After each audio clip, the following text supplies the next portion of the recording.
On today's show, we're going to do our biannual check of the Canoo brand. No, God, please, no! The latest headlines aren't really good for this brand, and it's got me kind of concerned for people who have invested in this thing. We're going to check in the latest stock price, and I'm just going to offer my opinions on this little EV that doesn't seem like it's going to make it to the finish line. But first, if you guys would smash that like button for me, and I've checked my metrics, and over 80% of you who watch my videos have not subscribed yet. So if I could just get a few of you to subscribe, I would greatly appreciate that. So let's get into the latest headlines from this. And as you can see right here, Canoo management trying to keep the ship above water. And well, yeah, that's a good way to put it, because, well, I think it's sinking right now. You saw my thumbnail. You get my point of view of this thing. But despite financial distress, the EV startup insists that it has a guided path for production for the electric vans and pickups. So, well, I don't know that they have a path for this anymore, because I really feel like that they've the writing's on the wall. It's over. And if you're an investor in this thing and you want pennies on the dollar, you might be time to pull out on this one. But a couple key headlines here. First off, I love this little EV. I wanted to buy one of these things so bad. I wanted it in my driveway because I like quirky, weird things. And this is very strange. And it seems very practical, though, because the seating setup, they took a unique way to do this. And I really liked what they did there. And especially for European markets versus American markets, it was going to be easy to flip the steering wheel to the other side. I mean, there was a lot of cool features about this thing.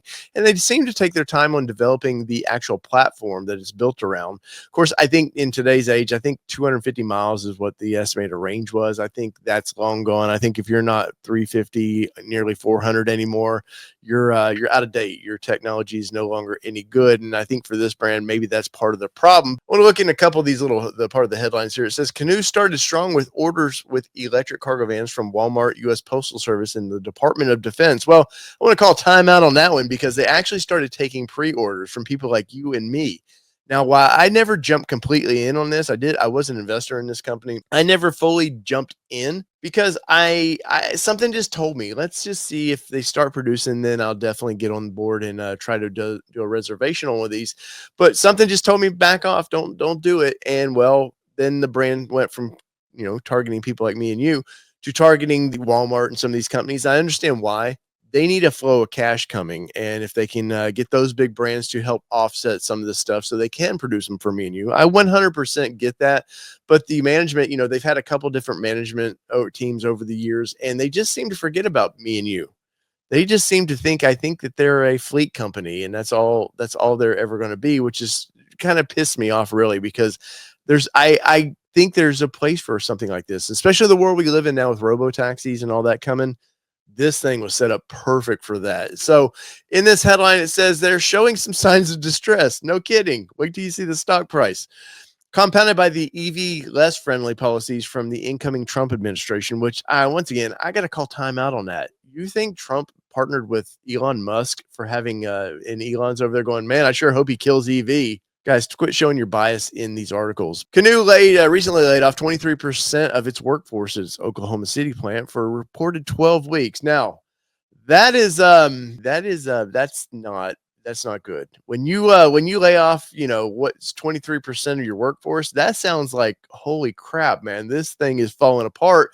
Except for the fact, you dig deeper, it's 30 people. Now, to those 30 people who have just been laid off, my heart bleeds for you, because, well, I don't want to see anybody lose their jobs. And especially if you took a chance as a laborer, you took a chance on a company like this, you probably thought, oh, I'm investing in this company so I can move up the ladder and provide for my family or whoever much better than maybe I could have at the normal 9-to-5 job. So I get it. You took a chance. And I think the company, sadly, is, they're not going to follow through with this, because when we look at the stock prices, which I'm going to pull up in just a second, it tells a different tale. And it says they've reportedly laid these people off for 12 weeks, which gets us into February-ish. This company is going to be dead by February. And let me show you why I think that's true. As of the time of this video, which the stock market closed on Friday, and I'm recording this on a Sunday, we were at 30 cents a share. 30 cents a share, man. And it's going to get worse when I bring up the more further out look at this thing, when you see how much this thing's collapsed. But they did a reverse split on this, and it bought them some time on the stock market, because they were about 50 cents a share. to be listed on there, you have to keep it at a dollar for a minimum of 30 days, and they're going to have to get back over a dollar. And if we're at 30 cents now, I don't know how they do that, but let's pull up the old ticker here so you can see. And this is not a good sign. This is at the opening of the bell, 35 cents, and then it dropped down 9%. But let's take a little bit deeper look. Let's look out a year out and see what's happened to this because, well, I told you they did the reverse split and it got it at the time. I believe it was around $4 somewhere a share. It gets a little when they do reverse split, it makes these charts a little wonky, but they were up to $5. Let's look right here. So they were $5 around 70 cents a share, and then it just started tumbling and tumbling down, and it got all the way down to $1.30. But in April or March it came back up to a high of 480. You go, okay, maybe they got some big investor come in, some news pop that made people want to invest in this company.